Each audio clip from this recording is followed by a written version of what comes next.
At 1000 hours on November 5th, 2025, the air above Moscow hung low and colorless.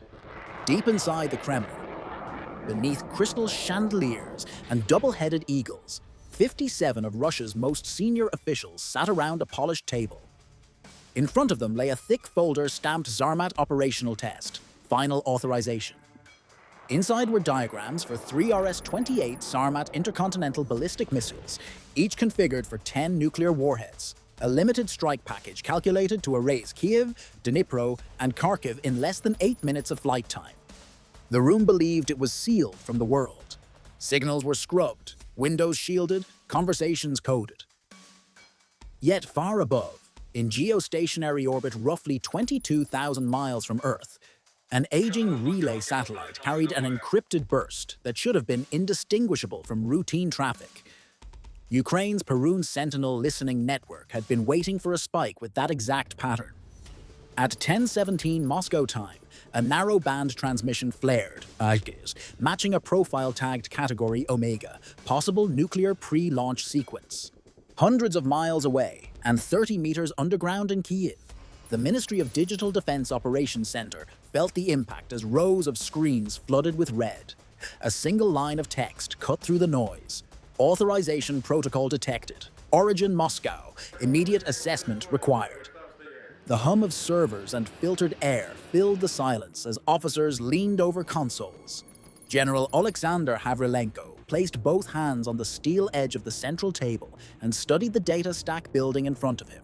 Each line of code another step toward a point of no return.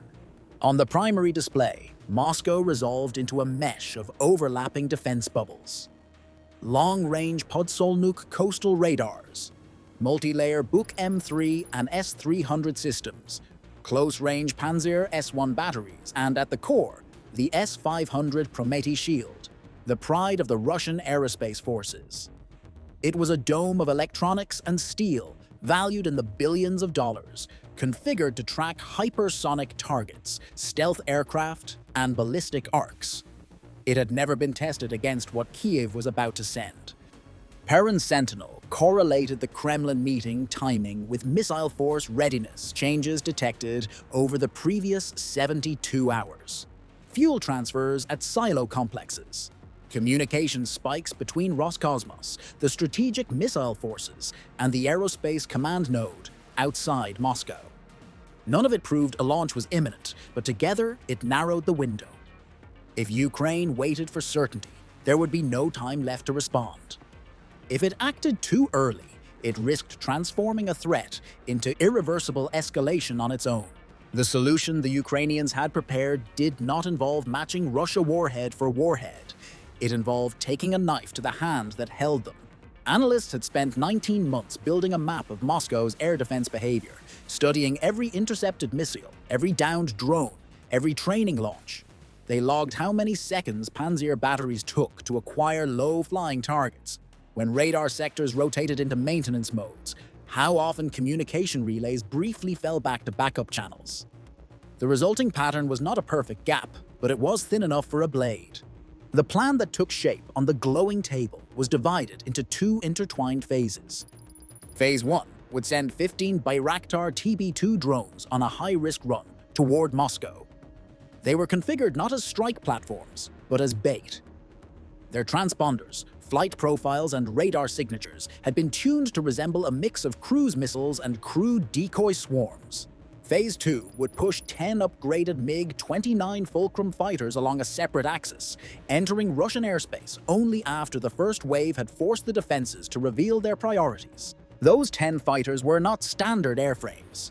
Under the cover of routine maintenance and Western assistance programs, technicians had rebuilt them, panel by panel. Their surfaces were treated with radar-absorbent coatings to dull returns. Exhaust flows were reshaped to reduce infrared signatures. Digital electronic warfare suites were grafted into their zones, capable of spoofing, jamming, and blending into civilian noise for precious seconds at a time. They were not invisible, but they were harder to see than any MiG-29 built in the previous century. Risk estimates flickered on the side screens, expressed not in simple percentages, but in layered causal chains, Loss projections for the TB2 wave were grim. Most would not return. Loss projections for the fighters were only marginally better. Pilots were briefed that their mission was not to destroy the Kremlin physically, but to damage its aura of invulnerability and to disrupt the command node behind the Sarmat test sequence. A scratch across the control network at the right moment could force Russia to hesitate or to delay. Havrilenko listened as his officers walked through each stage. The TB2s would launch from an airbase in central Ukraine, climbing only enough to clear terrain before dropping to low altitude. Their flight management systems would weave them along river valleys and power line corridors, where ground clutter and civilian infrastructure made clean radar tracking harder. Once inside the outer detection bands, they would deliberately rise and shift course, daring the Panzer and Buk operators to fear and to reveal engagement patterns. Only after that first contact would the MiG-29s cross their own line. Approaching from the south at medium altitude, they would ride commercial air corridors as long as possible, blending with traffic signatures before diverging toward Moscow.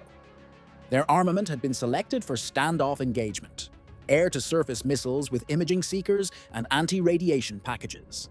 If the plan worked, some missiles would aim not at buildings, but at radar heads, communication dishes, and hardened control bunkers coordinating nuclear forces. At 10:32 Kyiv time, Havrilenko gave the final approval. There were no raised voices, no dramatic speeches, only a single sentence acknowledging that once the operation began, Ukraine would not be able to pretend it had miscalculated accidentally. On secondary monitors, satellite imagery updated. Weather over Moscow remained overcast with low gray clouds, visibility moderate, winds calm. In other circumstances, it would have been an ordinary autumn morning in a capital city. Now it was the battle space for a contest over who could claim the right to decide how this war would end. At the Pivden airbase, ground crews moved with quiet precision beneath hardened shelters. 15 Bayraktar TB2 drones sat on their slender landing gear, fueled and armed only with small explosive payloads, more symbolic than destructive at this scale. Their true weapon was the reaction they were meant to provoke.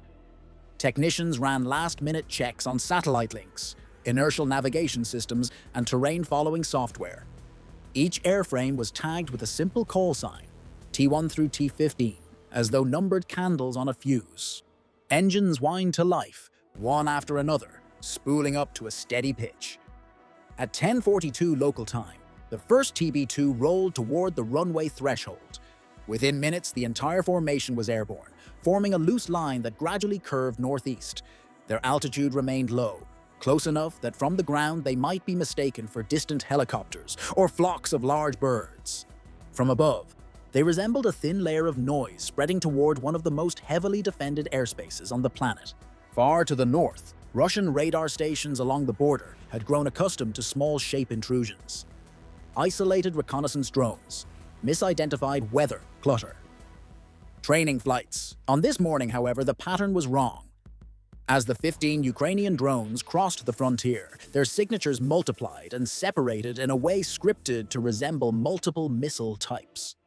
Early warning screens at regional air defense headquarters in western Russia lit up in shades of crimson and amber, classification tags cycling between unknown aerial object and probable cruise missile analog. Duty officers in those bunkers followed established doctrine. Any massed inbound track moving toward the Moscow region, even if initially ambiguous, triggered a cascade of alerts. Requests for higher authority fired upward through command chains. Automated systems pushed preliminary firing solutions to Panzer S1 and Buk M3 batteries along the projected paths. Within just over 4 seconds of the TB2s entering key detection sectors, phones rang in deeper bunkers, closer to the capital. The choice facing Russian commanders in those rooms was simple and cruel. If they fired early and heavily, they risked wasting expensive interceptors on decoys. If they waited for more certainty, they risked allowing something lethal to slip through. The Kremlin meeting continued above them, insulated from the tactical smoke. Data from the incoming tracks overlaid onto the defense map in the National Aerospace Defense Center. The mass looked large enough that no one wanted to sign an order to hold fire. Within minutes, approval codes flashed back down the chain. Launch authorizations flowed across hardened cables and encrypted links. Missile canisters unfolded from Panzer turrets. Book launchers elevated, their rails tilting toward the low horizon. In the fields and industrial belts between the border and the capital, invisible electronic fingers reached for 15 small airframes skimming toward them. For a few seconds, there was only stunned quiet. Then sirens took over, followed by shouts and the growl of engines as security forces converged. Above them, cameras on nearby buildings and in civilian hands recorded what official channels could not immediately explain. Inside the Grand Council Hall, the shock of the blast reached as a tremor and a distant thud. The meeting paused for the briefest moment as eyes flicked upward, then toward aides at the walls. Phones vibrated in pockets, then were silenced with practiced motion. In deep corridors beneath the public rooms, guards sealed doors and moved principals toward secure elevators. The Sarmat dossier remained on the table for a few seconds more, its pages rustling in the draft before someone swept it into a briefcase and closed the lock. Far above the capital and miles to the south, 10 MiG-29 fighters had already crossed points of no easy return. Their pilots listened as news of the T-15 impact came through in compressed form. Symbolic strike, minor structural damage, visual confirmation of breach. For them, it did not change the immediate task. Their mission had always been more dangerous than that of the drones. Now the Russian air defense grid was both alerted and partially depleted. The fighters were about to test how much depletion mattered. At 1100 hours Moscow time, the MiG-29s emerged from layered cloud cover in a formation shaped like a narrow spear. Their engines pulsed in synchronized rhythm, trimmed for efficiency and minimal emission. Each pilot monitored a tightly scripted flight path, tuned to exploit air traffic corridors and known timing gaps between radar sweeps. As they closed the distance, their sensors began to track the electromagnetic noise of Moscow's defensive shell, a dense field of overlapping frequencies, rotating scans, and encrypted communications that looked more like weather than machinery. Russian operators in the wider Moscow region detected the new signatures before they resolved into individual aircraft. The data did not match what they had just engaged. Instead of small, erratic returns at low altitude, these were stronger, faster, and approaching along a vector usually reserved for civilian traffic. The distinction mattered. Protocol dictated that any unidentified formation inside certain distance rings must be interrogated, and if non-compliant, engaged, but the systems had only just been reset after the TB2 swarm, and the filters were still adjusting. By the time the MiG-29s broke from their masking corridor and angled northeast, the Russian picture grew sharper.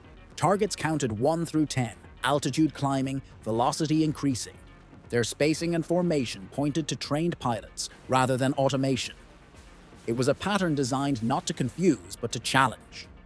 Commands rippled from the Aerospace Defense Center to regional batteries. Panzer units were ordered to prepare optical targeting. Buk M3 launchers shifted to face the incoming axis. S-400 and S-500 systems received ready codes. From the Ukrainian perspective, the cityscape below the fighters began to expand across cockpit displays, layered in synthetic overlays that marked defense sites, radar arcs, and critical nodes. They were still too far to see buildings with the naked eye, but their instruments rendered Moscow in colored vectors. The goal was clear. They did not need to reduce the Kremlin to rubble. They needed to strike a specific point in the command structure that processed nuclear force coordination.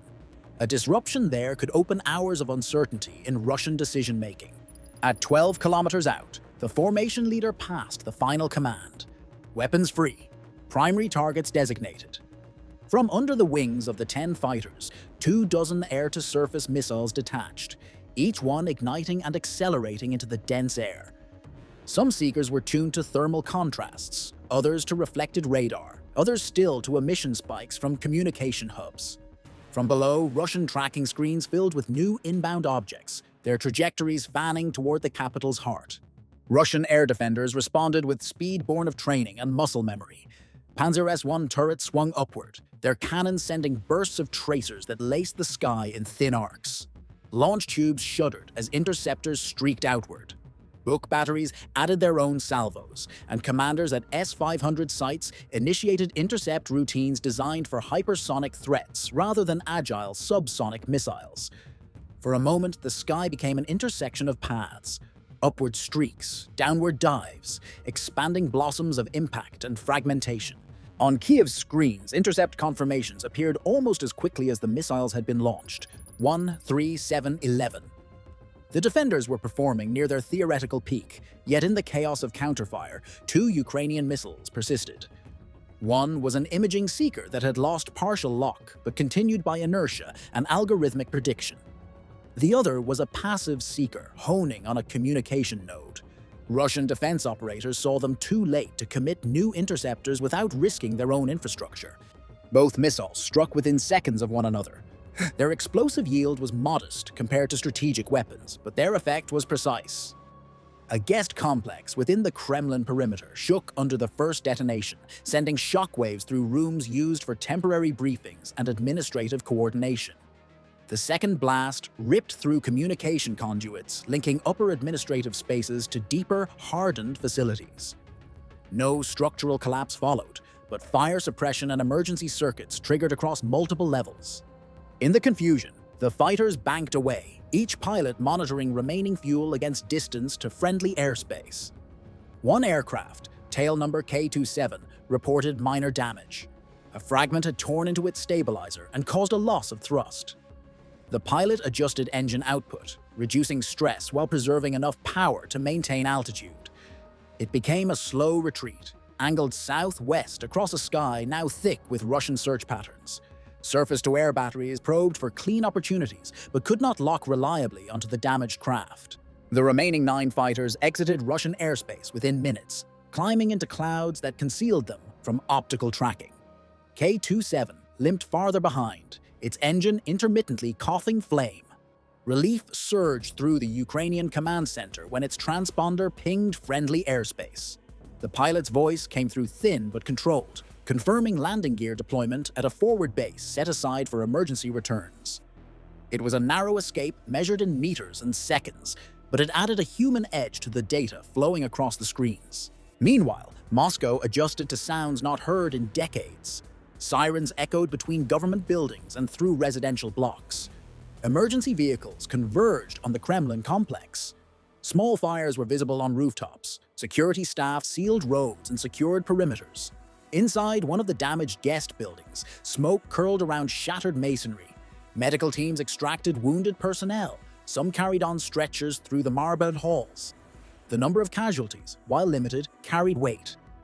They were individuals tied into the machinery of state, and their loss sent ripples upward. In a secure chamber beneath the Kremlin, senior officials gathered again, their movements brisk but controlled. Reports streamed in. 2 localized explosions, partial communication outages, limited casualties, no breach of deeper facilities. The physical damage was small compared to what had just been averted, yet the psychological impact overshadowed the numbers. The image of smoke pouring over the Kremlin roof had already reached global channels. It would shape narratives in capitals across continents.